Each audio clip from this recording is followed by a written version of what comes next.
योऽन्तः प्रविश्य मम वाचमिमां प्रसुप्तां सञ्जीवयत्यखिलशक्तिधरः स्वधाम्ना अन्याश्च हस्तचरण श्रवणत्वगादीन् प्राणान्नमो भगवते पुरुषाय तुभ्यं। श्रीवीरराघवदयार्द्रकृपावतारम् श्रीजानकीश पदपद्मपरागभृङ्गम् श्रीश्रीधरार्य चरणाम्बुजलग्नमौलिं श्रीदेशिकार्य घनश्यामगुरुं नमामः। कर्कटे पूर्वफाल्गुन्यां तुलसीकाननोद्भवां पाण्ड्ये विश्वम्भरां गोदां वन्दे श्रीरङ्गनायिकीम्। नीलातुङ्गस्तनगिरितटी सुप्तमुद्बोध्य कृष्णं पारार्थ्यं स्वं श्रुतिशतशिरःसिद्धमध्यापयन्ती स्वोच्छिष्टायां सजिनिगलितं या बलात्कृत्य भुङ्क्ते गोदा तस्यै नम इदमिदं भूय एवास्तु भूयः। यहाँ 15वें पासुर में 15वें छंद में गोदाम्बा जी जगा रही हैं एक गोपी को। सबसे ज़्यादा कार्य यही है गोदाम्बा जी का। 30 पासुर में से 15 से ज़्यादा पासुर तो जगाने के ही हैं, आधे से ज़्यादा पासुर तो केवल और केवल जगाने के लिए। अधिकतर भक्तों को जगाने का कार्य है और आगे फिर भगवान को जगाने का कार्य है। जगाने का कार्य सबसे बड़ा कार्य, गुरु का यही तो कार्य है, गुरु जगाता है। गोदाम्बा जी यही कार्य कर रही हैं, यहाँ जगा रही हैं अपनी सखियों को लेकर के, गोपियों को लेकर के पहुंची हैं यहाँ पर एक गोपी के घर के बाहर और पुकार रही हैं उसे, अरे तुम्हारी आवाज़ तो ऐसी है गोपी जैसे कोई छोटी, कोई तोते की बेटी बोल रही हो, कोई छोटा सा कोई तोता बोल रहा हो। जैसे कोई आयु में बड़ा हो जाए तोता तो शायद उसकी मधुरता कम हो जाए, तोते की ध्वनि वैसे मधुर होती ही है। अब जैसे मानव हो, मानव में भी किसी की ध्वनि मधुर होगी, लेकिन बालक होगा तो उसकी ध्वनि तो मधुर और ज़्यादा होगी। लेकिन यहाँ पर जो कहा गया बाल शुक यानी छोटा तोता, यानी जो आयु में छोटा है, तो उसकी ध्वनि कितनी ज़्यादा मधुर होगी। तो ऐसे कहा गोदाम्बा जी ने उस गोपी से कि देखो तुम्हारी आवाज़ तो इतनी मधुर है, छोटे तोते के समान मधुर है तुम्हारी ध्वनि तो, तुम्हारी आवाज़ तो, और फिर तुम अभी भी सोई हुई हो, ये क्या बात है, अभी भी क्यों सो रही हो, अब तो उठ जाओ। अब जो कहा उस गोपी से गोदाम्बा जी ने कि अब तो जग जाओ, क्यों सो रही हो अभी भी, तो वह कुछ नाराज हो गई। नाराज हो गई तो क्या कहा कि अरे ऐसे कड़वे वचन क्यों बोलती हो कि अब तो जग जाओ, अब तो जग जाओ, मैं कोई सोई थोड़ी पड़ी हूँ, मैं तो जगी हुई हूँ पहले से ही। तो अब बाहर वाली गोपियों को कुछ झुंझलाहट हो गई कि भाई यदि तुम जगी हुई हो तो बाहर क्यों नहीं आ गई, कह रही हो कि कड़वे वचन क्यों बोलती हो। अरे कड़वे वचन तो तुमने कहे। हमने क्या कड़वा कहा? हमने देखा कि तुम हमारे साथ सम्मिलित नहीं हो। हमने देखा कि तुम्हारे घर का द्वार बंद है। हमने क्या देखा कि तुम अब तक हमारे साथ नहीं आई। तो हमने यही तो समझा, और क्या समझेंगे हम? हमने यही समझा कि तुम सोई हुई हो, इसलिए तुम्हें पुकार रहे हैं। यदि तुम सोई हुई नहीं हो तो बाहर आ जाओ। तुम तो बोलने में तो बड़ी समर्थ हो, तुम्हारी वाणी तो बड़ी क्रूर है। गोपियों ने उस गोपी से कहा। अब तो उस गोपी ने उल्टा कहा कि मैं क्या बोलने में कुशल हूं? अरे तुम्हारे पास ही है बोलने का सामर्थ्य तो। और फिर पूछ लिया कि मुझे तो जगा रही हो, मुझे तो पुकार रही हो, क्या बाकी सारी गोपियां आ गई हैं? बाकी सब जग गई क्या, या सबसे पहले मुझे ही जगाया जा रहा है? तो गोदाम्बा जी ने कहा, अरे देखो, सब जग गई, सब आ गई, केवल एक तुम ही बाकी हो, और तुमको भरोसा नहीं है तो चलो बाहर आओ और अपनी आंखों से देख लो कि सब आ गई हैं। अपने हाथों से गिन लो, एक एक को, सबको गिन लो कि सब आई कि नहीं आई। देखो, आकर के देख लो। यहां पर गोदाम्बा जी जो कहती हैं कि आकर के देख लो, तो मतलब क्या हुआ? अब आने के लिए, देखने के लिए, गिनती करने के लिए बाहर आना पड़ेगा। बाहर आई यानी उनके साथ हो गई, और एक बार जो उठ करके आ गई बाहर, तो फिर तो उनके साथ ही चलना होगा। फिर तो वह जगी न होगी तो भी अब अच्छी तरह जग जाएगी, एक बार उठ करके आ जाए बाहर तो। और गिनने के लिए कहा जो कि अपने हाथ से गिन लो। तो जो भगवान के भक्त होते हैं उनका स्पर्श मिल जाए तो यह भी तो बड़े सौभाग्य की बात है। यह गोपी जो सो रही थी या गा रही थी भगवान के नामों का गान, तो यह गोपी भी तो भगवान की भक्त है। भगवान के भक्त हमें देखें, भगवान के भक्तों का हमें स्पर्श मिले, किसी भी प्रकार से भगवान के भक्तों से हमारा संपर्क हो, तो भगवान के बाकी भक्त उसमें अपना सौभाग्य मानते हैं। इधर गोदाम्बा जी ने पुकारा उस गोपी को कि देखो तुम आ जाओ, देखो हमें भगवान श्री कृष्ण का गुणगान करना है, उनकी महिमा का गान करना है, भगवान का भजन करने के लिए तुम उठ जाओ। तो कैसे हैं भगवान श्री कृष्ण? यहाँ वर्णन किया गया कि भगवान बड़े अद्भुत आश्चर्यमयी लीलाएं करने वाले हैं। और कैसे हैं भगवान? कि कोलिया पीड़ जैसे बलवान, अति बलवान हाथी को मारने वाले हैं भगवान। कैसे हैं भगवान? कि कंस जैसे बलवान को और उसके जो बड़े बड़े पहलवान थे, चाणूर इत्यादि मल्लों को मारने वाले भगवान, कंस के साथी असुरों को मारने वाले भगवान। हम उन भगवान श्री कृष्ण की लीलाओं का गान करेंगी, उनका भजन करेंगी, तुम भी जाग जाओ।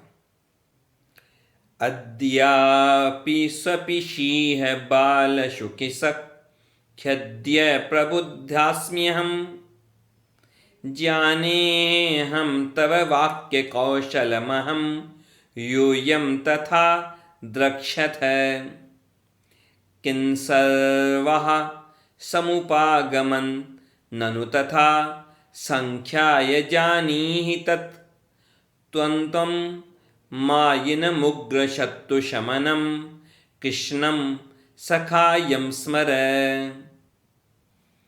यहाँ पर जो भगवान श्री कृष्ण के बारे में कहा गया वर्णन, कि भगवान श्री कृष्ण की एक बड़ी विशेषता है। कि क्या विशेषता है? कि जो असुर आ जाता है सामने, जो शत्रु आ जाता है सामने भगवान श्री कृष्ण का बुरा करने के लिए, तो भगवान श्री कृष्ण उस शत्रु को छोड़ते नहीं हैं। ऐसा प्रसंग जहाँ तक आएगा तो भगवान श्री कृष्ण की लीला में देखा जाए तो शायद और शायद केवल एक जरासंध ऐसा होगा जिसको भगवान ने बार बार मौका दिया, लेकिन उसके अलावा भगवान श्री कृष्ण ने किसी को ऐसा मौका नहीं दिया। जो असुर, जो शत्रु भगवान को मारने आया, भगवान ने उसी समय उस शत्रु का नाश किया, विनाश किया, उसका वध किया, उसका उद्धार किया। किसी को भी बच करके लौटने का मौका नहीं दिया भगवान श्री कृष्ण ने। चाहे जो असुर हो, चाहे जितना बलवान हो, कैसा भी क्यों न हो, परंतु एक बार आ गया भगवान श्री कृष्ण के सामने तो वह मारा ही गया।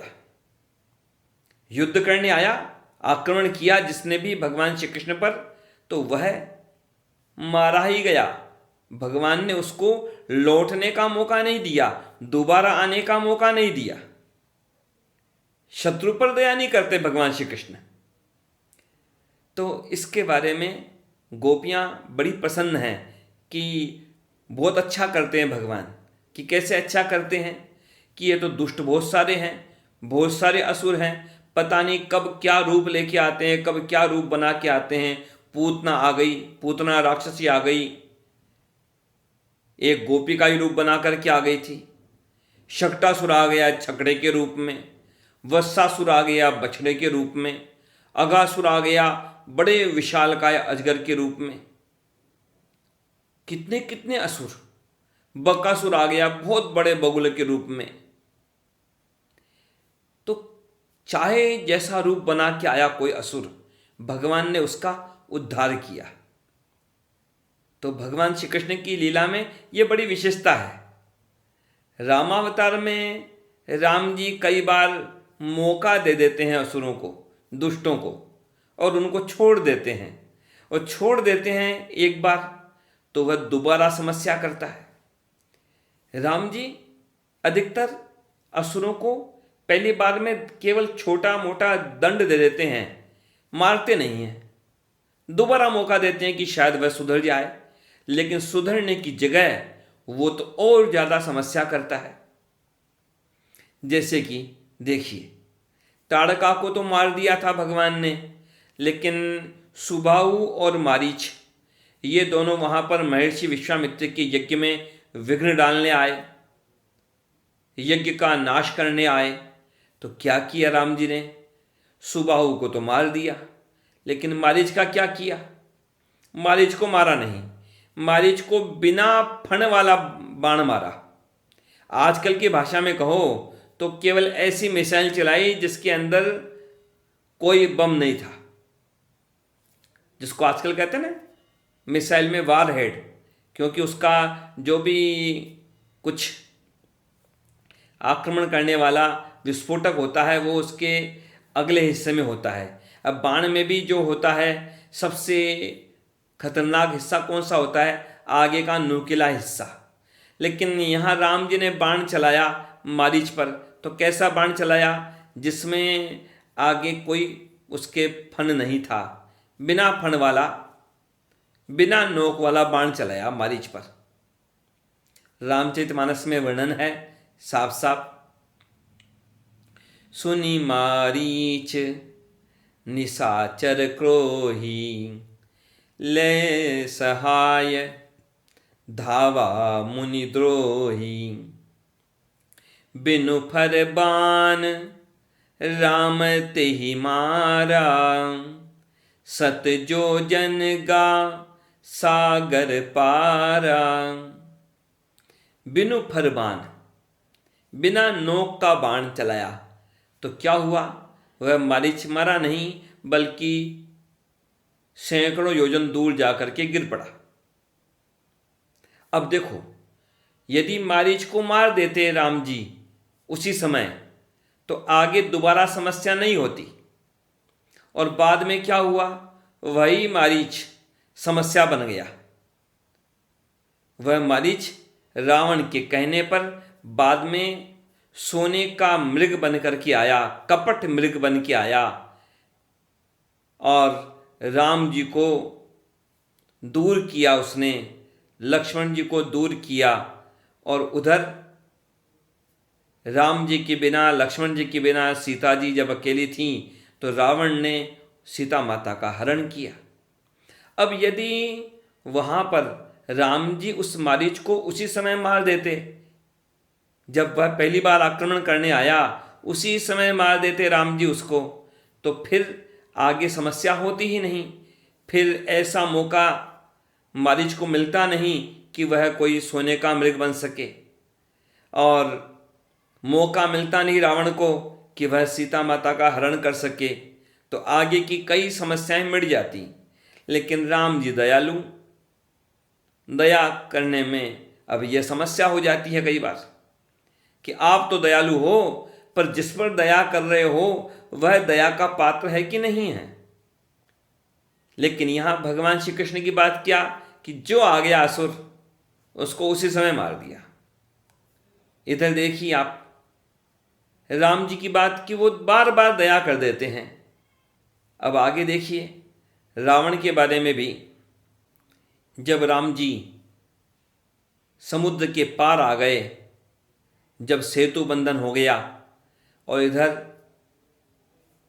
राम जी ने कहा, वहाँ एक रात्रि को अभी पहुँचे हैं, और रात्रि को कहा, विभीषण से कहा कि देखो विभीषण ये क्या बात है, यहाँ पर देखो सामने उधर ऊपर कैसा दिख रहा है पर्वत, और देखो कैसा लग रहा है कि बड़ा बड़ा घना बादल छा रहा है, अनेक बादल छा रहे हैं, और देखो उसमें कैसी बिजली चमक रही है, ये क्या बात है। अब इधर विभीषण ने कहा राम जी से कि भगवान ये न तो कोई बादल हैं न कोई बिजली चमक रही है, तब क्या है। विभीषण ने उत्तर दिया, कहत विभीषण सुनहु कृपाला, होई न तड़ित न बारिद माला, लंका शिखर ऊपर आगारा, तह 10 कंधर देख अखाड़ा। कि यहाँ पर ये लंका में जो सबसे ऊंचा जो शिखर है, उस सबसे ऊंची शिखर के ऊपर एक रंगमंच बना रखा है इस रावण ने, और वहीं पर वह अखड़ा सजा करके बैठा है, और ये उसके ऊपर जो छत्र लगा हुआ है वह काला छत्र है, वह छत्र ही बड़ा विशालकाय है, वही लग रहा है जैसे बादल हो, काला बादल हो। और ये जो बिजली चमक रही है, यह बिजली नहीं चमक रही है, ये तो मंदोदरी के जो ताटंक हैं उसके आभूषण चमक रहे हैं। मंदोदरी के मंदोदरी श्रवण ताटंका, उसके कानों में जो आभूषण हैं, सोई प्रभु जनु दामिनी दमंका। राम जी समझ गए कि रावण दिखा रहा है कि मानो उसको कोई परवाह नहीं है कि हम भले ही आ गए हैं यहाँ पर समुद्र पार करके, पर रावण का अभिमान तो कम होने का नाम ही नहीं ले रहा है। प्रभु मुस्कुराए, प्रभु मुस्कान समुझी अभिमाना, चाप चढ़ाई बाण संधाना। राम जी ने बाण चढ़ाया धनुष पर, अपने धनुष पर राम जी ने बाण चढ़ाया, और क्या किया, एक ही बाण चलाया, लेकिन एक ही बाण ने कितने सारे काम किए। रावण का छत्र, रावण के 10 सिर हैं तो 10 मुकुट, और मंदोदरी के कान के जो ताटंक हैं, जो कान के आभूषण है, कर्णाभूषण, तो उन सबको एक ही बाण से सबको गिरा दिया। छत्र को काट दिया, सारे के सारे 10 मुकुटों को धरती पर गिरा दिया, और मंदोदरी के कान के आभूषणों को भी उसके कानों से गिरा दिया।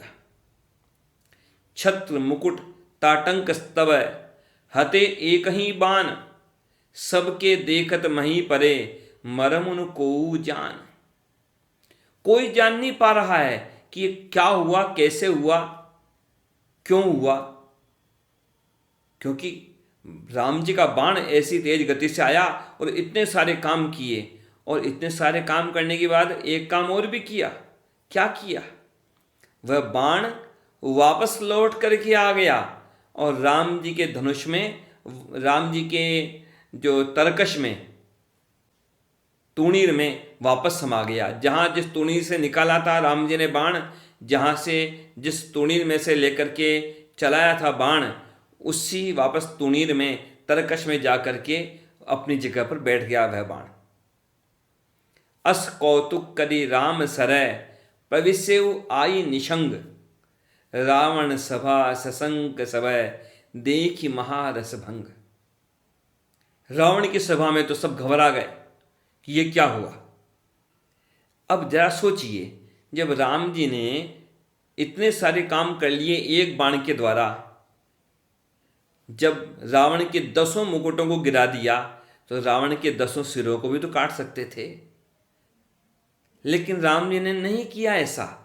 राम जी बार बार चेता रहे हैं, मान जाए, सुधर जाए, समझ जाए, पर रावण का अभिमान। रावण ने तो फिर भी गर्व में भर करके कह दिया अपने सभासदों से कि अरे इसमें क्या घबराना है, अरे मेरे तो सिर भी कट के गिर जाते हैं तो वापस आ जाते हैं, ये तो मुकुट हैं, इनकी गिरने की क्या परवाह करनी है। अब राम जी चाहें, लीला है, कहने को कोई कुछ भी कह सकता है, लेकिन राम जी चाहें तो वो तो एक बाण से सारा काम कर सकते हैं, अपने सारे शत्रुओं को एक बाण से मार सकते हैं। हनुमान नाटक में हनुमान जी कहते हैं, हनुमान नाटक में वर्णन है राम जी के बारे में, बड़ा महत्वपूर्ण वर्णन है कि राम जी कैसे हैं। द्विशरम नाभिसंधत्ते, द्विस्थापयति नाश्रितान्, द्विर्ददाति न चार्थिभ्यो, रामो द्विर्ना विभाषते। कि राम जी 2 काम नहीं करते, एक काम को 2 बार नहीं करते। मतलब क्या हुआ कि राम जी एक लक्ष्य पर 2 बाण नहीं चलाते। राम जी एक लक्ष्य पर 2 बाण नहीं चलाते। कि क्यों नहीं चलाते 2 बाण? कि वो एक बार बाण चलाने से ही, एक बाण से ही अपने लक्ष्य को नष्ट करने में समर्थ हैं। जिस लक्ष्य को नष्ट करना हो एक बाण से ही नष्ट कर देते हैं, 2 बार बाण नहीं चलाते। द्विस्थापित नाश्रितान, कोई भगवान की शरण में आ गया राम जी के, तो उस शरणागत की रक्षा करके उसे स्थापित करते हैं। तो 2 बार स्थापित नहीं करते कि एक बार चलो ऐसा कर देते हैं, अगली बार फिर आया वापस शरण में तो दोबारा उसकी दूसरी व्यवस्था कर देते हैं, ऐसा नहीं करते।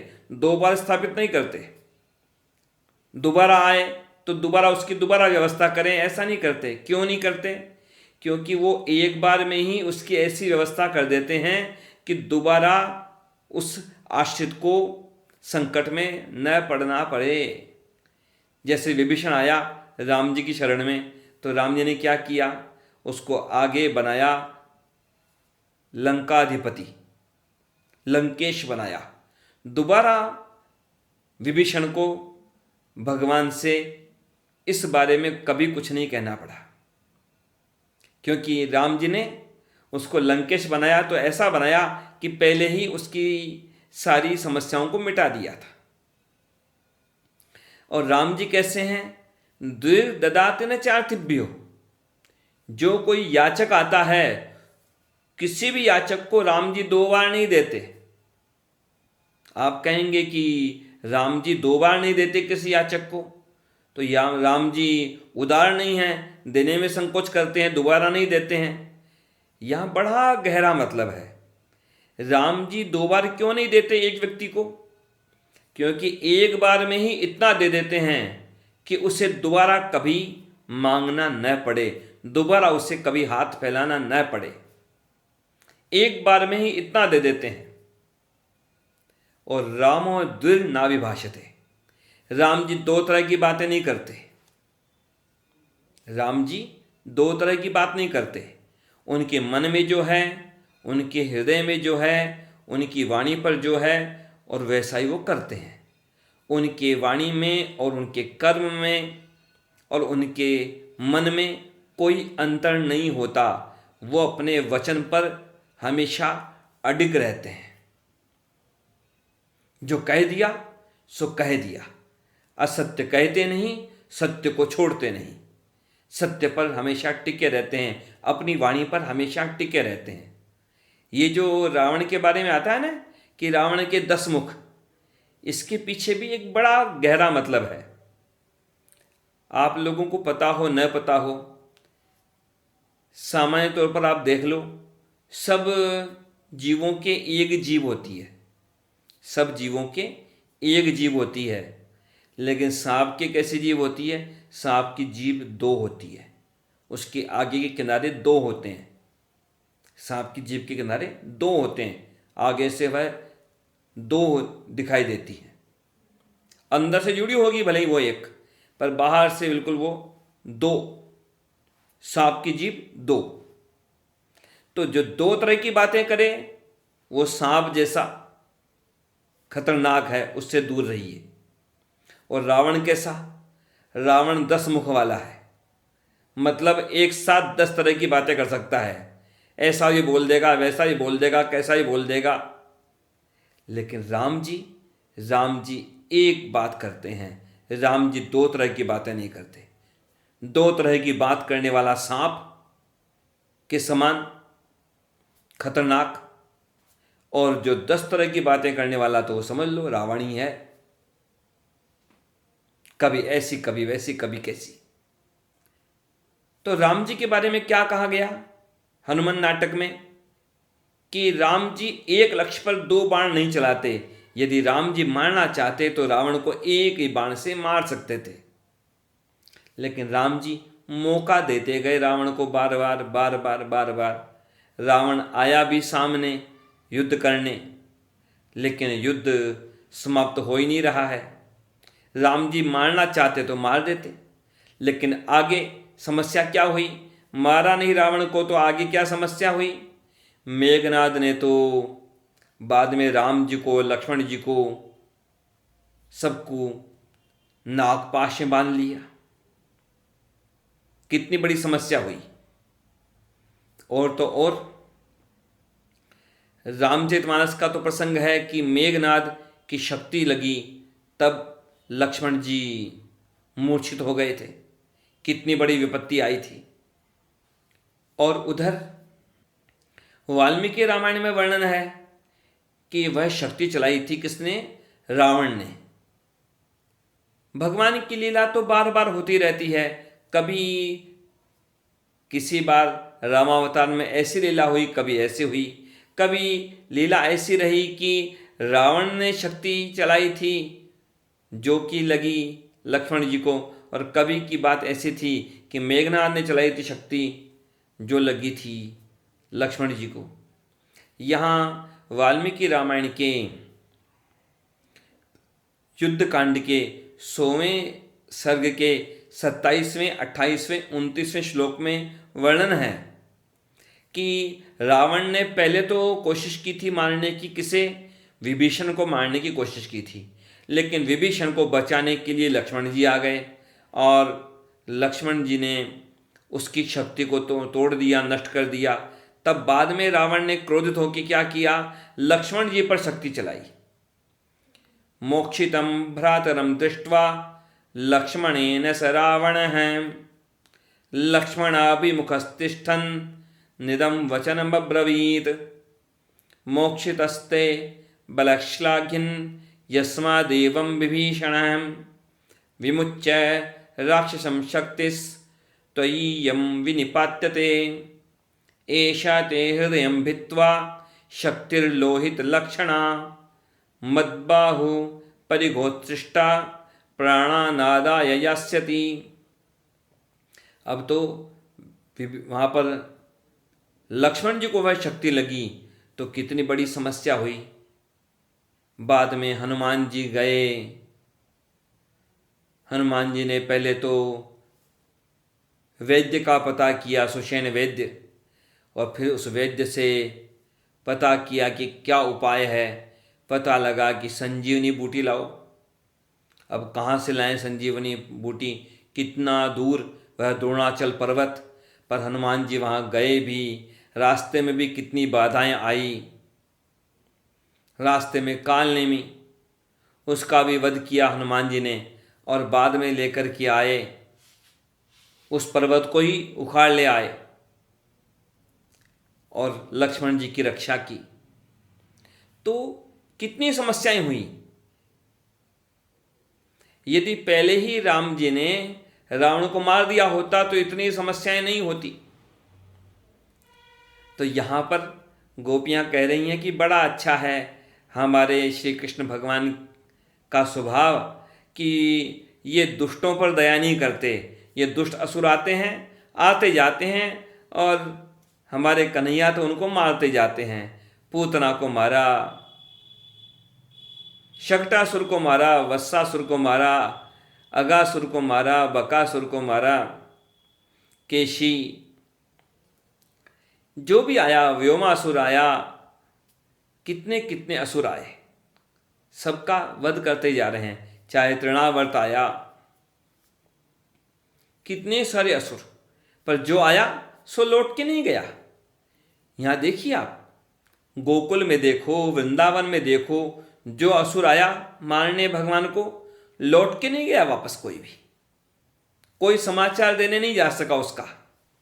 यहाँ भगवान श्री कृष्ण की बड़ी अद्भुत लीलाओं का वर्णन किया है गोपियों ने, गोदाम्बा जी ने, कि कैसे हैं भगवान श्री कृष्ण, कि बड़े आश्चर्यमयी लीलाएं करने वाले हैं, बड़ी अद्भुत लीलाएं करते हैं। और देखो कैसे दुष्ट असुर जो भी आते हैं मारे जाते हैं। कितना बलवान था कोलिया पीड़ हाथी, लेकिन उस हाथी को भी भगवान ने तो मार दिया तत्काल। एक बार आया सामने, मार दिया उसको। यह कोलिया पीड़ हाथी कितना बलवान था। कहते हैं कि इसमें हजारों हाथियों का बल था। और यह हाथी क्यों बना था, कौन था यह, तो इसके बारे में वर्णन आता है गर्ग संहिता में। गर्ग संहिता में प्रसंग है, वर्णन है कि जो राजा बलि थे, उनका एक बड़ा बलवान पुत्र था जिसका नाम था मंदगति। बड़ा बलवान था, बड़ा विशालकाय था, तो अपने बल पर बड़ा गर्व था। एक बार लोगों के समूह के बीच में वह निकला और ऐसे चलने लगा, उनको कुचलते हुए चलने लगा, लोगों को अपने पैरों तले कुचल करके मारते हुए चलता जा रहा था। लोग मर रहे थे उसके पैरों के नीचे दब करके, लेकिन वह तो वैसा ही चल रहा था। उधर एक ऋषि थे जिनका नाम था त्रित। तो त्रित महर्षि जो थे, उनको भी उस मंदगति असुर ने धक्का देके गिरा दिया। अब तो महर्षि त्रित ने उसी समय शाप दे दिया उसको, अरे असुर, जैसे कोई मदमत्त हाथी होता है, उसे होश नहीं होता है कि मैं किधर चलूं किधर न चलूं, और वह सामने आने वाली हर चीज को तोड़ता फोड़ता जाता है, पैरों तले कुचलता जाता है। तुम भी वैसा ही कर रहे हो, तुम भी सबको कुचलते हुए जा रहे हो, जाओ तुम हाथी ही बन जाओ। अब तो उस मंदगति ने बार बार क्षमा मांगी कि मेरा उद्धार कैसे होगा। महर्षि त्रित ने कह दिया, आगे स्वयं भगवान ही कृष्णावतार में तुम्हारा उद्धार करेंगे। यह जो कुवल्या पीड़ हाथी था, यह वही असुर था जो कि यहाँ बड़ा बलवान हाथी बना। इस एक हाथी में भी हजारों हाथियों का बल था। इस एक हाथी को पकड़ने में बड़ी कोशिश की थी जरासंध ने। जरासंध ने हजारों हाथियों की सहायता से इस कोलिया पीड़ हाथी को अपने बंधन में बांधा था और फिर उसको अपनी सेवा में लिया था। उस कोलिया पीड़ हाथी को अपने उपयोग में लेता था वह जरासंध। और ऐसा हुआ कि जरासंध ने डेरा डाल रखा था अपना इधर यमुना जी के किनारे ही। और उधर क्या हुआ कि वही कोयलापीड़ हाथी। अब हाथी क्या होता है, सामान्य हाथी भी जब मदमत्त हो जाता है, उसका एक समय होता है जब उसके हाथी के भी कई हार्मोन्स बदलते हैं, और उसके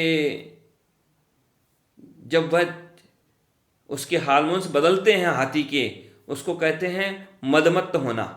तो उस समय वह बहुत आक्रामक हो जाता है। सामान्य हाथी को भी उस समय नियंत्रित करना बहुत कठिन होता है। और यह कोयलापीड़ हाथी, यह तो बड़ा बलवान था। यह मदमत्त हो गया तो इसने तो सारे खूंटे उखाड़ दिए और चल पड़ा। इधर सामने था कंस। कंस को देखा, कंस पर आक्रमण किया इस कोयलापीड़ ने। तो कंस इतना ज़्यादा बलवान था, इस कोयलापीड़ हाथी को भी उसने उठा के पटक दिया और उसको नियंत्रित किया। उस मदमत्त हाथी को, कोयलापीड़ हाथी को नियंत्रित किया उस कंस ने। कंस के इस बल को जब देखा जरासंध ने, जरासंध बड़ा प्रभावित हुआ। दुष्ट लोग किससे प्रभावित होते हैं? दुष्ट लोग ताकत को देख के प्रभावित होते हैं। दुष्ट लोग एक दूसरे के धन को देख करके, ताकत को देख करके, संपर्क देख करके, सांसारिक भौतिक चीज़ों को देख करके प्रभावित होते हैं।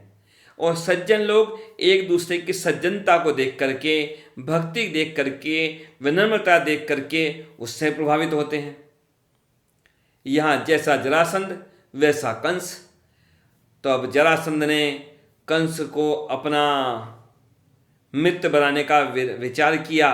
और क्या उपाय किया कि जरासंध ने अपनी 2 बेटियों का विवाह कर दिया कंस के साथ। जरासंध की 2 बेटियां अस्थि और प्राप्ति, उन दोनों का विवाह कर दिया जरासंध ने कंस के साथ में। संबंधी बन गया। जरासंध बन गया ससुर, कंस बन गया जमाई। इधर कोयलापीड़ हाथी के द्वारा मारना चाहा था कंस ने।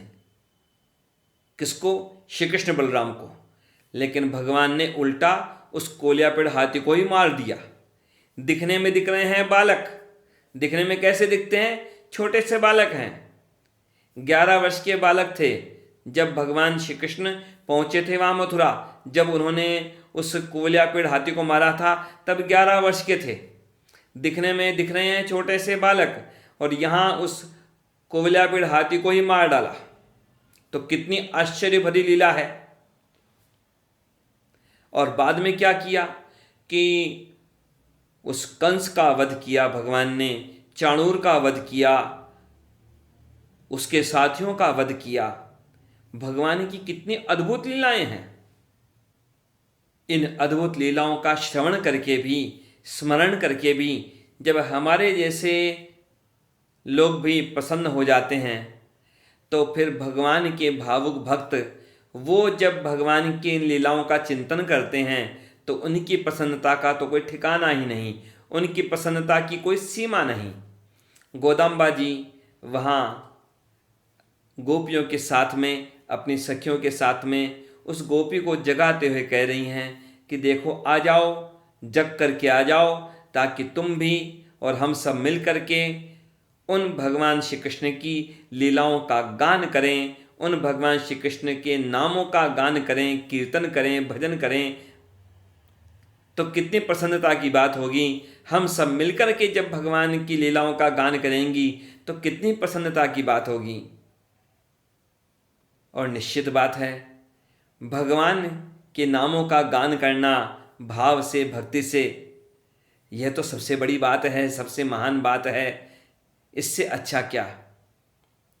श्री गोदा रंगनाथ भगवान के श्री चरणों में प्रार्थना है कि जिस प्रसन्नता से, जिस भक्ति भाव से गोदाम्बा जी और वे गोपियाँ भगवान की लीलाओं का गान करती, जिस तन्मयता से गोदाम्बा जी ने और उन गोपियों ने भगवान के नामों का गान किया था, भगवान ऐसी कृपा करें कि हम सबके हृदय में भी वैसी ही भाव तत्परता हो, वैसी ही भक्ति हो कि हम भी उसी भक्ति भाव के साथ में भगवान की लीलाओं का गान करें और भगवान की लीलाओं में डुबकी लगा सकें और भगवान के श्री चरणों का आश्रय ले सकें और भगवान के श्री चरणों की प्राप्ति कर सकें।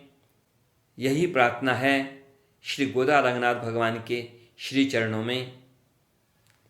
जय श्रीमन नारायण।